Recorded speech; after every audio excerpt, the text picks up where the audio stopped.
See, sometimes we forget that he said he would go before us, that he would fight for us, that he would take care of all of that, and we feel the need to try to help him, and we get ahead of ourselves.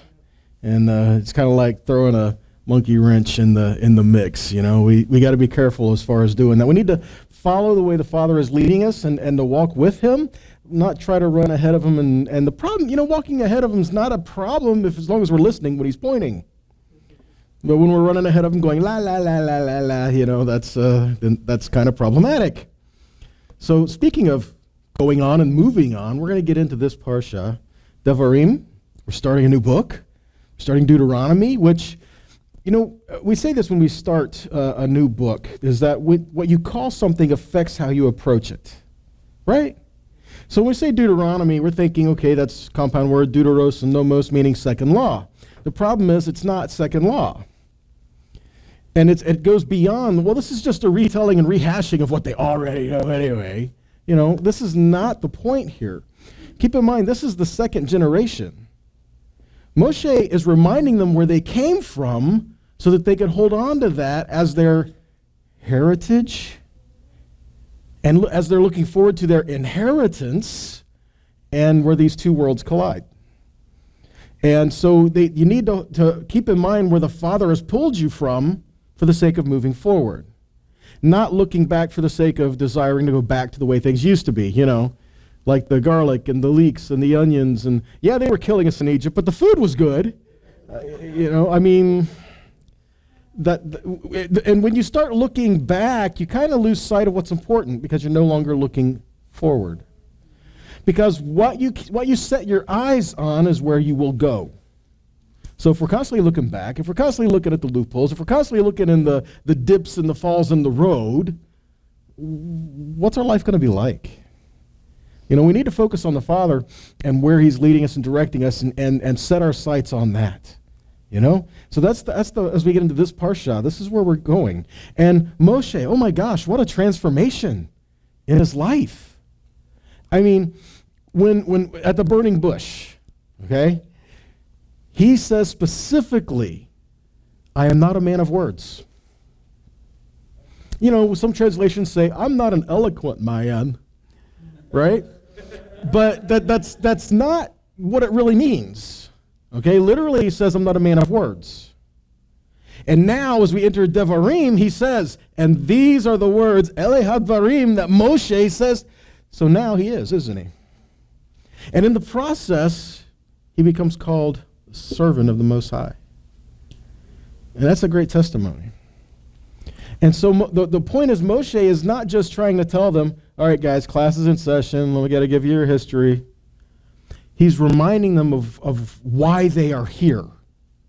And guys, let's face it, we need reminder from time to time of why we are here. We're not here just to live in existence and pay the bills. We're here to show the kingdom of the Most High on earth. We're here to have a relationship with him. And as much as you might not want to hear it, we're here to have a relationship with the person sitting next to you too. So let's learn to do that. We've got big things in store for us if we choose to follow. All right? So let's jump into this parsha, Deuteronomy 1:1. Yay, it worked. So we start off with this parsha, Devarim. These are the words, Devarim, Ele Hadvarim, Devarim, that Moshe spoke to all Israel on the far side of the Jordan in the desert and the Arava, across from Suf, between Paran, Tofel, Lavan, Hatzarot, and Dizahav. Places, right? They're kind of giving you markers as far as where they're at. But Devarah is also the word for bee.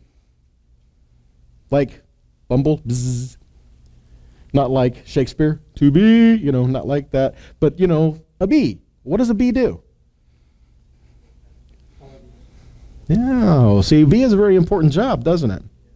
So the same word that's used for words is bee. So how can our words be like bees? Well, for one, they can sting, they can hurt. Thank God our words aren't like wasps. Those things are just mean, right? A bee, he stings you, he dies. Wasp, he's in it for the long haul, man. It's one of us, They sting, but it doesn't have to be that way. Because a bee functions to work in society to give us what we need. A bee not just produces honey, which is a great antioxidant, right? It's great health-wise, but bees also help pollinate the crops. In other words, our words can give life or our words can give death. So we need to be careful of the words that we speak. Are we speaking words of life or are we speaking words of death? Isn't it interesting how it says that your word is like honey on my lips? Again, a reference to words and bees, right? Proverbs 18:21, death and life are in the power of the tongue, and here's the part we don't want to hear, and they that love it shall eat the fruit of it. That's why we say, be careful of the words that you say, make them sweet, because you might have to eat them someday. So make the words sweet so when they return to you, it's good. And furthermore, you've heard the term eat and crow. That's not kosher. So let's not do that either. Psalm 19:9 says, the fear of the Lord is clean, enduring forever. The judgments of the Lord are true and righteous altogether. More to be desired than gold, much fine gold, sweeter than honey and honeycomb. The word of Yah working together to bring sweetness into our life. And like I said, it's not just about the honey, it's about they help pollinate the crops, which gives food that gives life. Right? That's why there's a big deal right now, why all the bees are dying, and it's a big problem. Right? All right, moving on. So these words that were spoken to whom? Not just Israel. Let's give it the way it says it. All Israel. So I wonder which one tribe he was talking to. All. All Israel, right? It's kind of like, we get the concept of when we say something and when we hear something, sometimes these things don't line up. And sometimes, you can get someone in a room and they can all hear the exact same thing and walk away and everybody has a different take on what was said. That's why, should I even go here? That's why when the president speaks, they have, so the president speaks, and they have the guy that tells you what he said, and then the guy that says what he said that he said, and then the guy that tells you, well, this is what he said that he said that he said, and it's like reading a Chumash or something, You have the text, the commentary on the commentary on the, yeah. So these words were given to who? All Israel. And the word Kol Israel is mentioned 11 times in Deuteronomy. Just as an interesting take, many believe that 11 alludes to biblical prophecy. How in the world could Kol Israel speak in any way about biblical prophecy? Guys, the Kol Israel and specifically the scattering and regathering and restoration of all Israel is the single largest prophecy throughout the scriptures. More than just one scripture here, there, or the other. I mean, it's a thread that's tied together where each part is working towards the other. And so it's not just one prophecy, it's many that are knit together as a larger work. And so if you see bits and pieces here or there, that's fine, but to not stand back and look to see that the idea is the restoration of all Israel, that's kind of a key to unlocking the whole thing, right? Up until now, the connection that Israel had with one another was Jacob, Yaakov. We are descendants of Yaakov, okay? Here's the thing.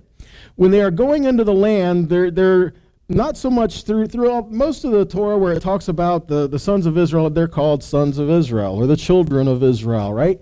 Here they're called Kol Israel. In other words, time to grow up. Time to stop seeing as your connection to one another as just the Father. But time to start seeing your connection to one another as each other. In other words, it's kind of like you can look in the lineage and say, oh, we're all descendant of Jacob, but if we're not willing to look at the person next to us and to join with them in working together for the good of the whole community, what's the point?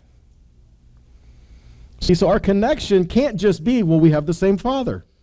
Our connection must be, but we're here for a reason, and that's to work together. Why? not just for our good, but for the sake of the kingdom, right? Oh, I like this. Israel was to be a nation working together. They were a nation of people, but they were individually Israel, but they were collectively Israel. In other words, Yahweh made covenant with a people called Israel as a nation, but every person within that nation had to make the commitment for themselves that they will walk in that covenant, right? That they will be committed to it, which is a big commitment. And when we come to understand that we cannot truly walk out so many things of the Torah when we're not willing to associate with one another, that's a big revelation. I mean, if we're not willing to associate with our brothers and sisters, we break fellowship too easy, guys. I mean, biblically, even if you called someone a friend, that was a covenant. It's not like Facebook. Well, I don't like what you said. I'm unfriending you. They were my friend yesterday, but they're not my friend anymore. A friend was a covenant. A friend was a commitment to one another, right? Maimonides says, one who separates himself from the community, even if he does not commit a transgression, but merely holds himself aloof from the congregation of Israel, does not fulfill the commandments together with his people. He shows himself indifferent to their distress and does not observe their fast days, but goes his own way like one of the nations who does not belong to the Jewish people. Such a person has no share in the world to come. That's big. That's huge. In other words, if we're not willing to work together for the sake of unity, and remember, unity is not uniformity, guys, but unity means we have a common goal. And let's keep that in mind. You know, I hear often said, well, the enemy of my enemy is my friend. I don't like that. Because you know what happens when your common enemy is gone? You now turn back against each other. Why instead of saying, we're both enemies against that guy, let's stop pointing fingers at who we're enemies against and let's start looking towards who we are united for. We should have a common goal and a common purpose. And our common goal and common purpose is not against those guys, it's about showing what the Father desires. Okay? So moving on. So it's a short journey. You guys are laughing, right? Well, it took 40 years. But I want to point this out, okay? Because here it says, verse 2, it's 11 days' journey from Horeb by the way of Mount Seir to Kadesh Barnea. 11-day journey. Horeb, which is Mount Sinai, Horeb, to where they're at, Kadesh Barnea, opposite the Jordan River, about to go in. 11 days. Why did it take them 40 years and 42 encampments? That's a big question, isn't it? And I think if we took a good look at ourselves, we already know the answer. Because we all got to do it the hard way. And none of us can listen to somebody else. No one wants to learn from somebody else's mistakes. No, I want to make my own mistakes, and you can't stop me. Right? So, let's see what happens. What in the world happened that made it an 11-day journey of, he's touching me, let your brother play with it, what's that smell back there? Right? In Deuteronomy 1, 21 through 23, and relating that to Numbers 13, we find something interesting. In Numbers 13, where it says, so Yahweh is speaking to Moshe, and he says, send men on your behalf. Shalech lecha, send for you people to go. So we think if we just stop there in the book of Numbers and say, see, God is telling them to send people in. That's what he's commanding them to do. But then when we get to Devarim, we find that Moshe is saying, when we got to close to the land, and we were talking about going into it, you guys approached me and said, hey, you know, we're kind of unsure about what everything's looking like. Can we send people to go look at it, spy it out for us? I kind of picture this conversation going this way. People coming to Moshe and saying, hey, you know, we kind of really don't know what we're getting into. We haven't really seen where we're going. Is there any way we can send people in to kind of let us know what's really going on in there? And Moshe going, really, guys? And Yahweh's like, nah, go ahead, let them do it. So this is the way I kind of see this happening, because we see that the people came and approached Moshe and they asked for it, but it was permitted to do so. But what controlled the outcome there? I mean, first off, why did they feel the need to do that in the first place? It was a lack of faith, simply asking, can we send someone to go check it out for us? And let's face it, all of us are scared of the unknown. We're all anxious or have anxiety about stuff that we don't know about. But Yahweh is saying, I already told you about the land. Why don't you believe me? Why do you have to see it for your own eyes? Why can't you just listen to what I'm telling you? It's yours. Don't send 12 into the land. All of you, just go. But nope. We have to send others in. And it was at this incident is when they were told, when the spies came back, is when they were told, yep, this whole first generation is going to die in the wilderness. I wonder how long it would have taken them if their report was different.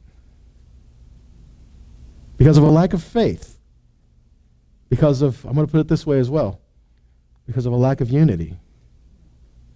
Because of a lack of willing to listen to reason, Caleb and Joshua.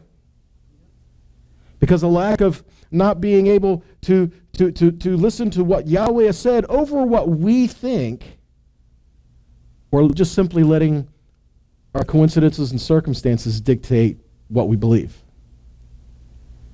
There's a lot that can be said. Point is, they went off as 12 to go check out the land, and they came back 10 against 2. They all saw the same things. They all ate the same fruit of the land. Guys, when they went into the land, there's no record of anything saying that they ate manna while they were in the land. When they were in the land, they ate from the fruit of the land, and it was good. They brought some back. Can you imagine? How can you carry the goodness of the land and the fruit of the land and holding the promise within you, walking to the midst of the camp and complain about it at the same time? But that's us, right? So the spies, I'm going to say tourists, because when they were told to go into the land, the Hebrew says you are literally to tour the land, was the Hebrew word there, right? Tour. So if you want to go tour the land, I know a guy. Happens to be with us tonight, actually. I know, sitting right in the back there. Seriously, though. And he will show you.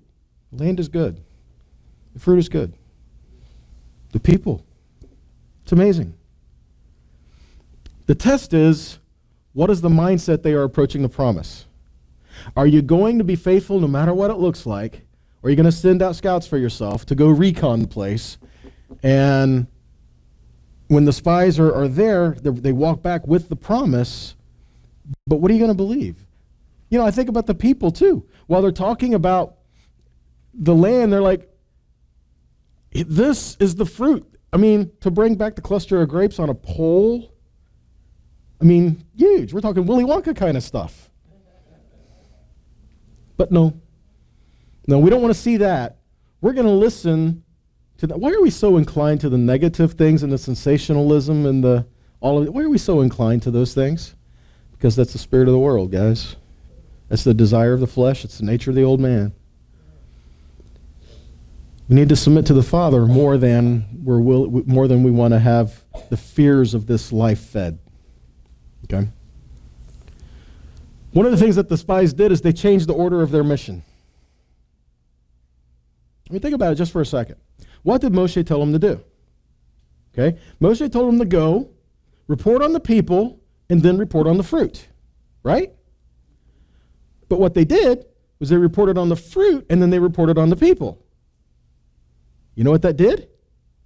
That placed the emphasis on, yeah, this fruit is awesome, but oh my gosh, how are we going to get past those people? Versus if they would have done it the way they were instructed to do it. Yes, there are people in the land that look pretty strong, But look at the fruit. Look at the promise. Look at the goodness that Yah has waiting for us there. It's ours. And he said, go get it. The emphasis is completely different when it's switched. And so when the spies came back, they changed the order of their mission. And their emphasis was on the wrong thing. Here's an example. I'm going to say they were offended at what they saw.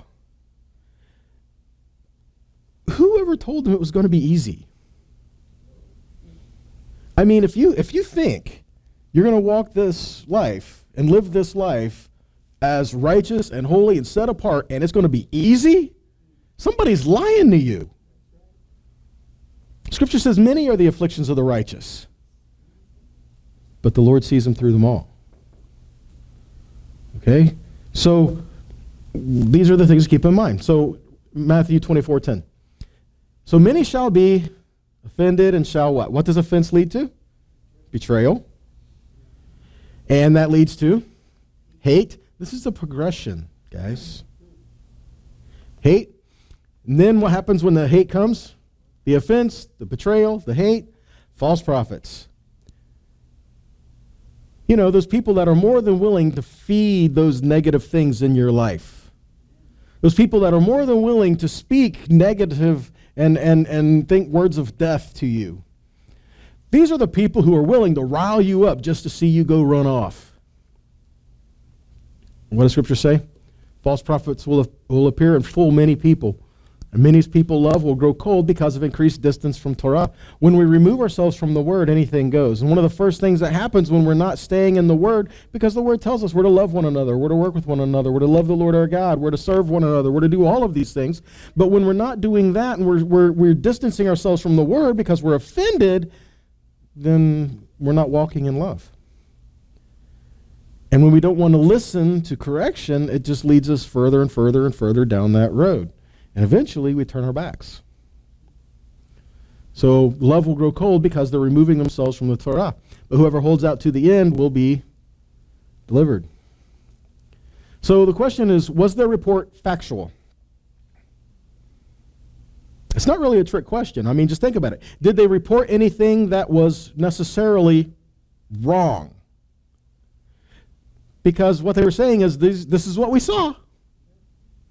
And it kind of reminds me of, people who love to stir up strife and contention and do all these things, and they're like, I'm only saying the truth. And my thought is, yeah, but why in the world would you go down that road? Why are you saying it? What good do you think is going to come out of this? Right? So were they saying what was factual, or were they saying what was effectual?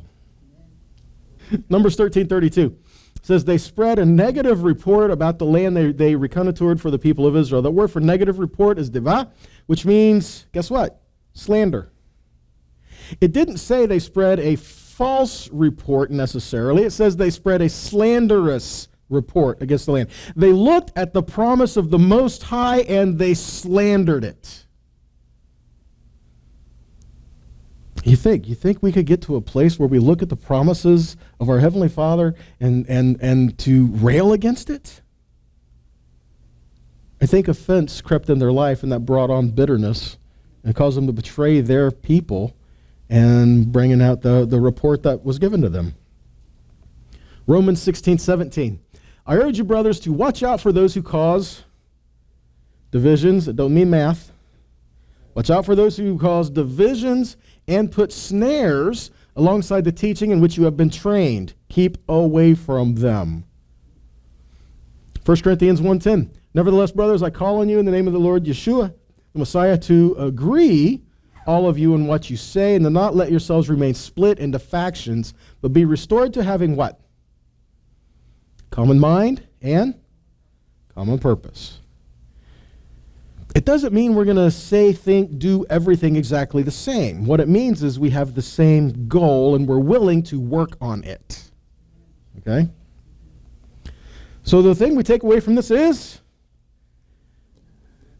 be careful of your words, right? Because they affect more than just you. What happens is evil speech, gossip, slander, all of these things, even if it's true, why are we saying it? What good does it do to try to get us to look down on somebody else? What good does it do to say, hey, see that guy over there? Oh my gosh, I got to tell you about him. Again, we need to keep our eyes focused in a different place, right? Leviticus 19:14. Do not speak a curse against a deaf person or place an obstacle in the way of a blind person. Rather, fear your God, I am Adonai. Think about this for a second. Don't speak a curse against a deaf person? In other words, I believe this is physically and spiritually. Don't speak words to bring curse against somebody who doesn't know any better. Someone who doesn't hear, someone who can't hear, don't speak negatively of them or speak curses against them because they don't hear it. What our responsibility is, help them. Not beat them up because they're not listening to what we want to say. Or put an obstacle in the way of a blind person. To throw stumbling blocks in front of someone when they don't see it. Again, be careful. And it's even so, we're supposed to let our light shine, right? Problem is, the light was supposed to shine on the path, not directly in the eyes of the person we're talking to. The light shines on the path, so it reveals the way and shows the pitfalls and the sinkholes, we are in Florida, and all those things that are in the road. It shows the way, the path, and the life that is in front of us. We're not trying to blind the person in front of us saying, look how bright my light is. Don't you wish your light was like that?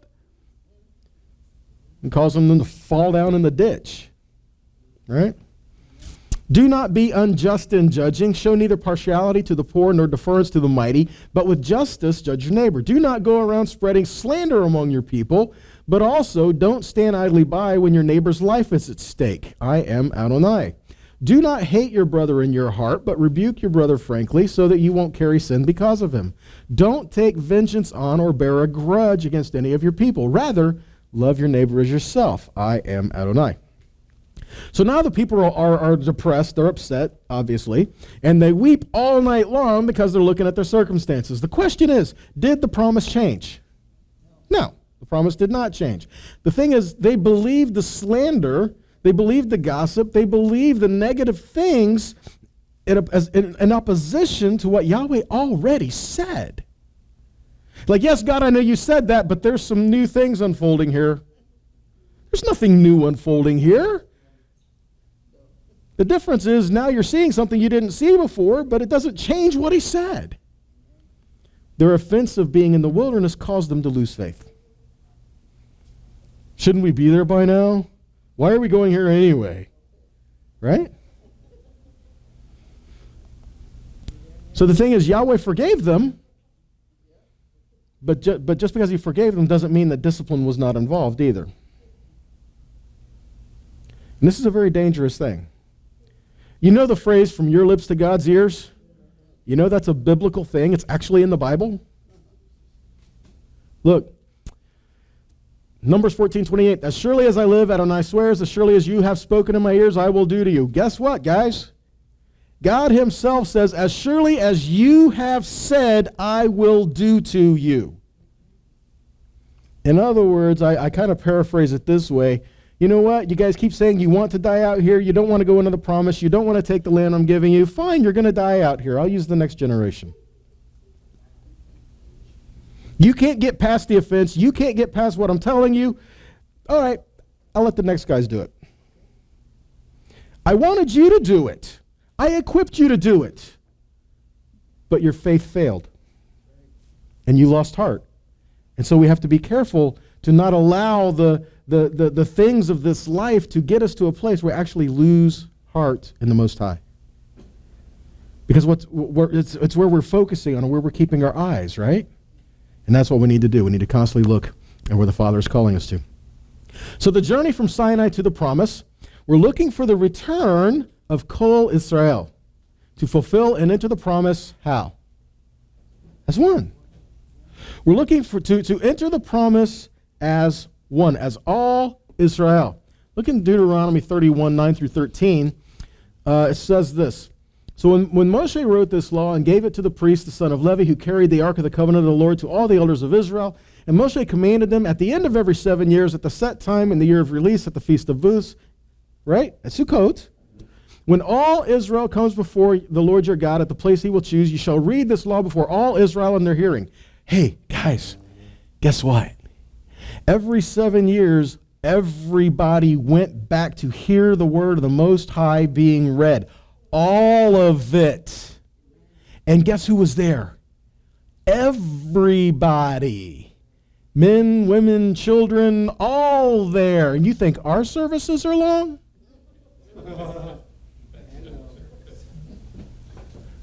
Read Nehemiah. When they came and the people were coming back and they read the Torah all day. The question is, are we hungry enough in our life? Do we want the Father that much? Do we want his word and his presence in our life where we are willing to get it no matter what? Where the prices we pay for it is a small price to pay. I think here in America, we have a hard time, sitting for an hour or so to get the word there. But in other countries, people are literally dying. And I don't mean metaphorically. I mean, people are dying for a piece, a page of Scripture. How hungry are we? Or are we taking the word for granted? Verse 12 says, assemble the people, which is who? The men, the women, and the little ones, and the sojourner within your towns, that they may hear and what? Learn. It's like the Shema, guys, right? Part of the Shema is, and you shall teach it to your children. So that they will hear and they will learn to what? Fear the Lord your God. Reverence him. Respect.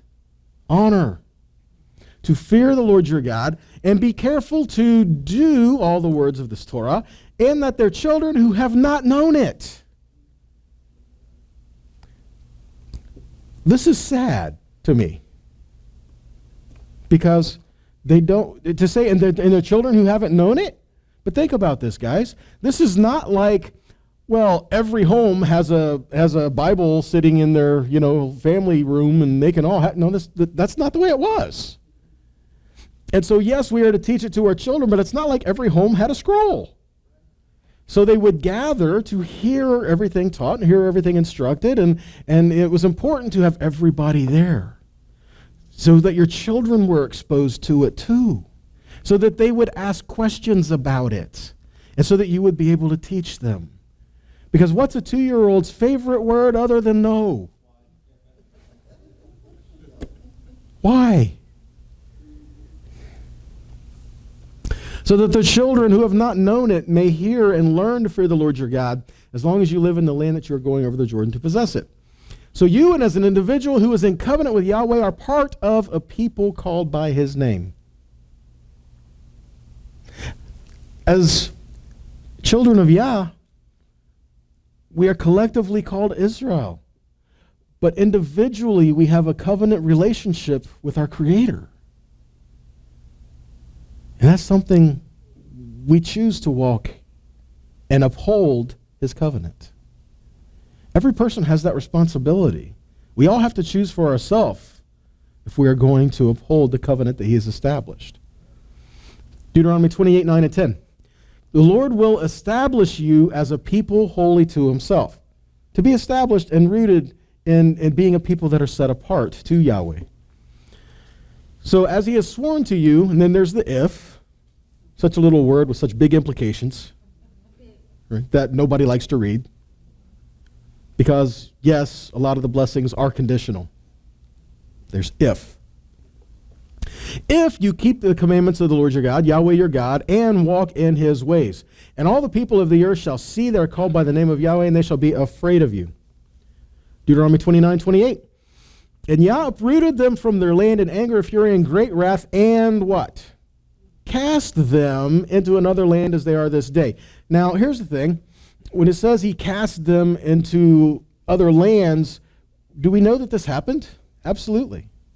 Because as we continue to read through the scripture, we talk about Jeroboam, Rehoboam. We talk about the northern kingdom and the southern kingdom. We talk about idolatry, and not a dollar tree. Okay. Yeah. We're talking about idolatry. I don't think God cares if you go to Dollar Tree, okay? But idolatry, and we're talking about all these things that the Father is saying to keep away from and walk in His ways, but we wouldn't, so they were exiled into, here's the thing, all the world. And you read through all the scripture throughout the Tanakh, they weren't just exiled into areas around where they were. They were exiled into the furthest parts of the earth. Okay? So, but here it says, and he cast them into another land as they are this day. Now, the very next verse tells us something interesting.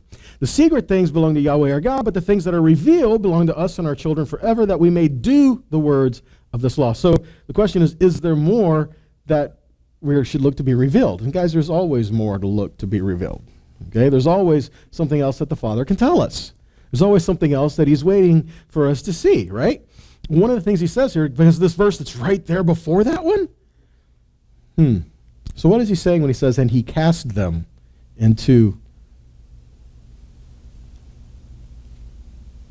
Guess what? I'll show you. Look. In the Torah scroll, this is what it looks like. Vayash lechem.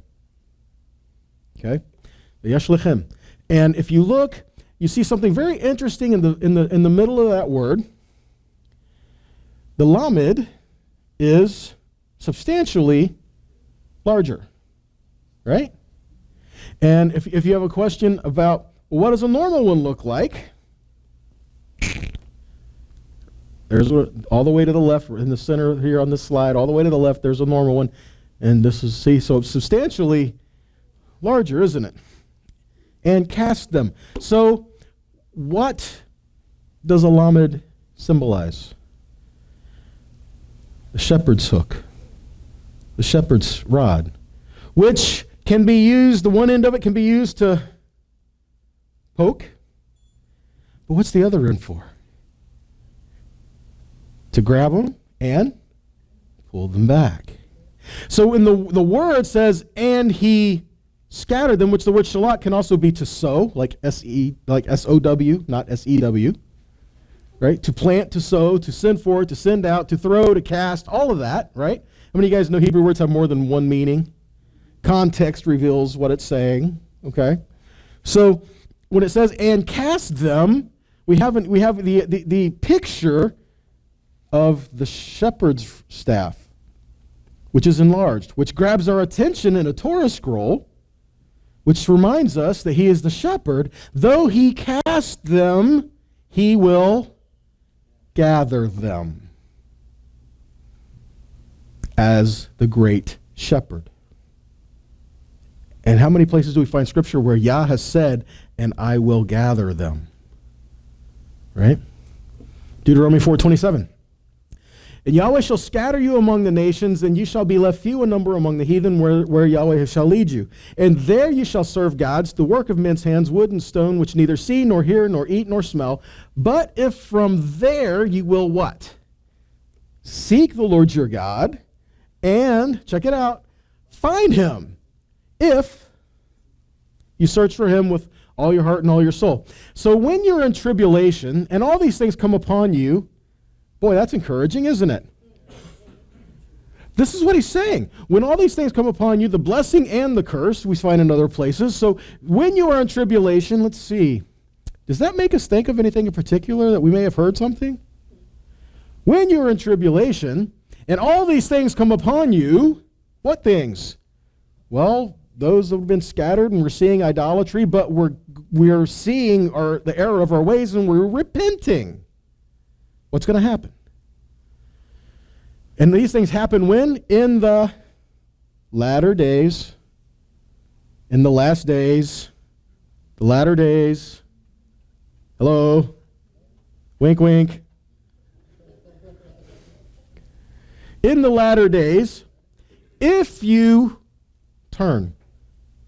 Now, I can't say definitely the word here for turn is shuv, but a lot of times when it says turn, the word is shuv, like teshuvah. And shuv really means to go back. Return to the Lord your God and keep his ways. Right?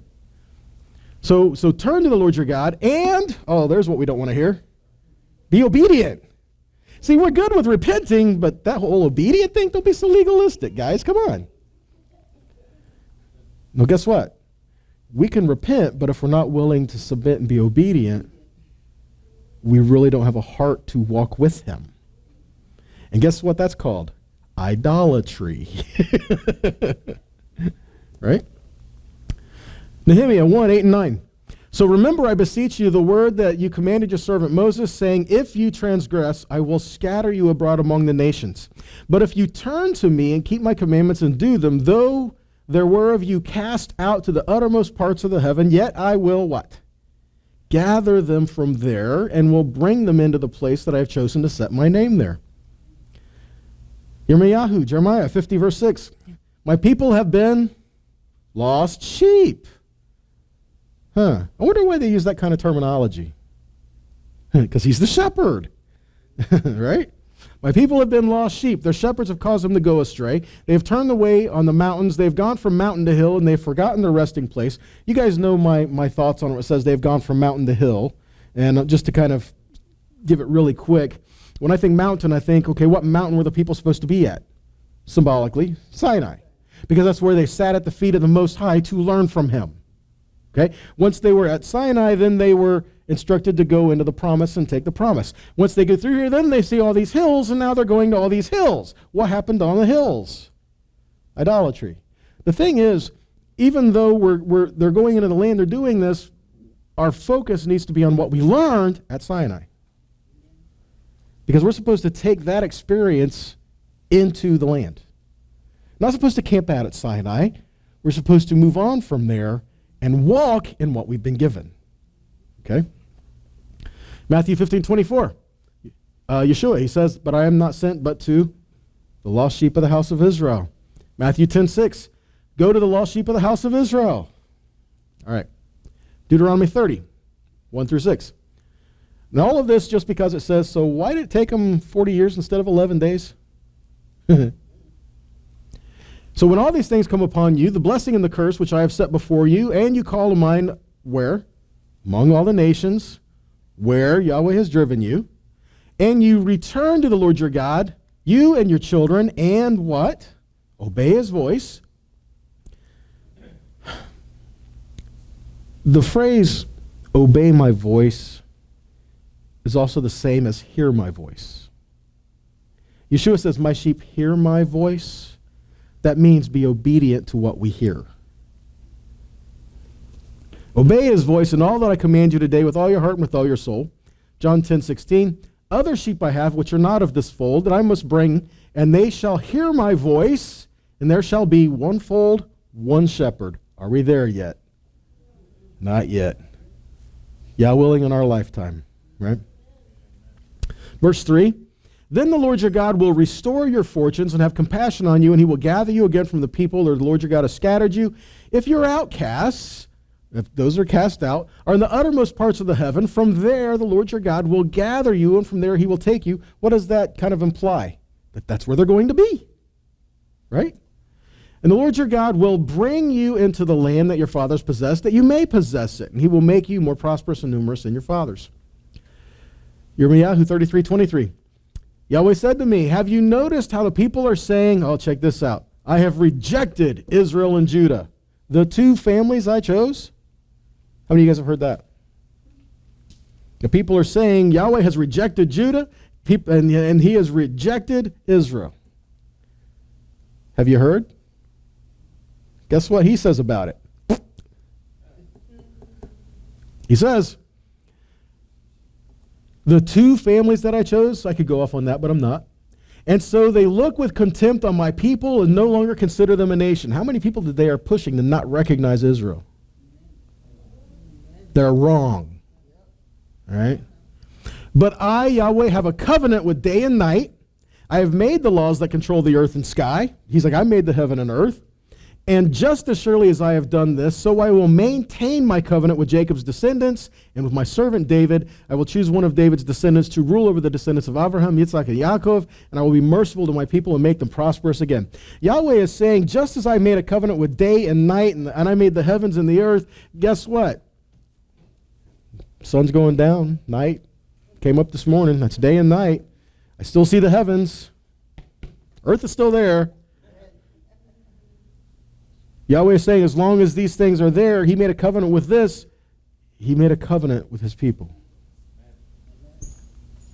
Deuteronomy 30, verse 6. And Yahweh your God will circumcise your heart and the heart of your offspring, so that you will love the Lord your God with all your heart, with all your soul, that you may live. The whole idea of circumcise your heart is a Torah concept.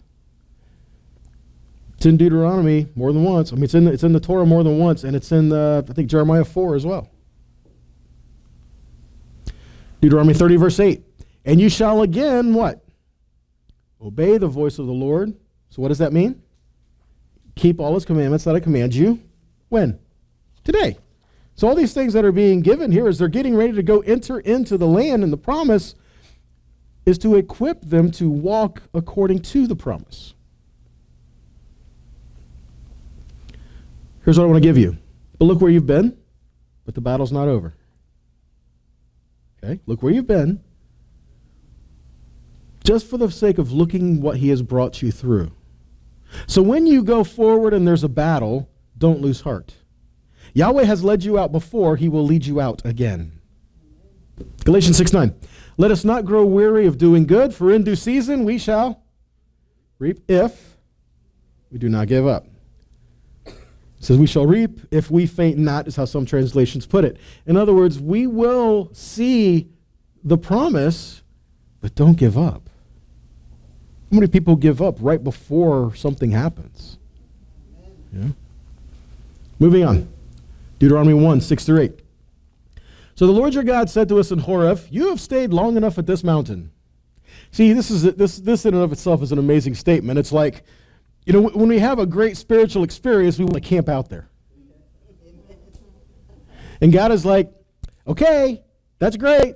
I gave you this, but I gave you this so you could go out there. See, so it's not about just, I just want to stay here and just stay here and stay away from everybody and just stay here. No, you have to take what's been given here and go out there and be around those other people so that you get upset and offended with them and forgive them. I'm kidding. But the point is, we need to be able to take what the Father is equipping us with here and now, and we have to be able to be a light in our everyday life. That's my point. Okay? So Yahweh is saying, you've stayed long enough at this mountain. So just to kind of put it this way, Israel camped at Sinai, at this mountain, for 11 months. Okay? About 11 months. They arrived at Sinai 3 months after exiting Egypt, and they left Sinai 1 year and 2 months after leaving Egypt. So they were at Sinai for roughly about 11 months. But that experience was so central to what was going to happen to them the rest of their life, that they were supposed to take that with them in their everyday experiences. Verse 7. So turn and take your journey and go to the hill country of the Amorites, to all the neighbors in the Arava, in the hill country, the lowland, the Negev, and the sea coast, the land of the Canaanites, Lebanon, as far as the great river, the river Euphrates. See, I have set the land before you. Go in and take possession of the land that the Lord swore to your fathers, to Abraham, Yitzhak, and Yaakov, to give them, and to their offspring offer them. Deuteronomy 1, 30 through 33. The Lord your God who goes before you will himself fight for you, just as he did in the Egypt before your eyes. And in the wilderness where you have seen how the Lord your God carried you as a man carries his son all the way you went till you came to this place. Yet, in spite of this word, you did not believe the Lord your God, who went before you in the way to seek you out to a place to pitch your tents in fire by night and the cloud by day to show you the way you would go. It's the interesting thing about the fire and the cloud. I long time ago, when I heard about the fire in the cloud, when I was a kid, I used to think, okay, so this fire that led them was amazing, and then when the time came, the fire went away and the cloud came, kind of a deal. But when we read the scripture, we find it was the same thing. The pillar that was there was a pillar of fire and cloud. And at night, the fire was most evident to the people. But in the daytime, the cloud shielded the fire and also made a cover of protection from the heat against the people of Israel, kind of like a chuppah being spread over them.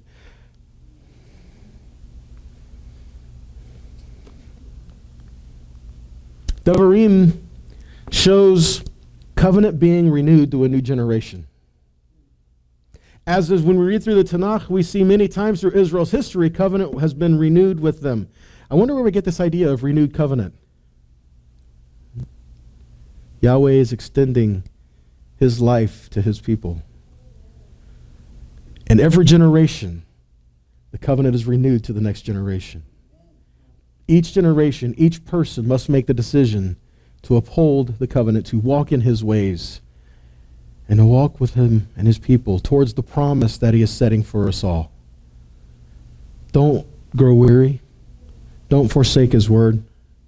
Don't turn on each other. And let's keep in our hearts towards the heart of the Father and look towards what he's calling us to.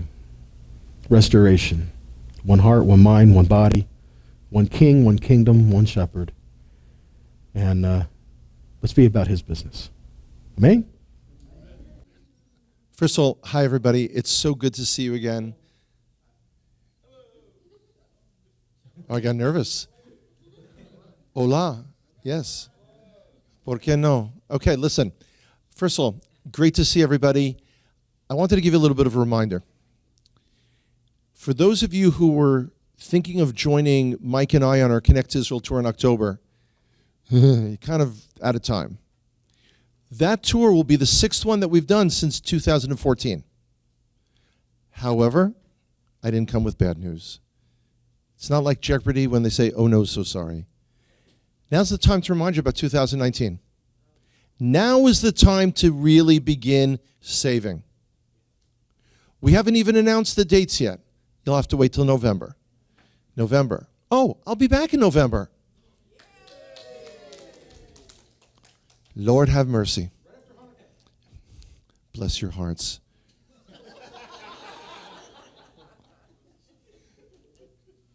Yeah, Mike Clayton is helping me speak Southern. Back to the point. The point is, it's unfortunately, October will make 2 years since we've been blessed to have people from Ruach Ministries on our Connect Israel tour. It's time. Now, every single person here should have an Israel fund, even if it means there's only $5 a week going in there. But now is the time to start. Every single person. This is people of all age. These are people in the golden years. These are the young couples before they even begin having children. Now would be a great time to come. No, I mean this generally. Everybody. I don't mean anyone in particular. Should I point fingers? No, that's not fair. Really. And again, as I share with you all the time, as much as you need to see Israel, Israel needs to see you. The work that you do here is invaluable. The community that you're building, invaluable. Now is the time to share that with your brother and sisters on the other side of that very, very large ocean. So, seriously, start saving. Start saving more. This is the time for a garage sale.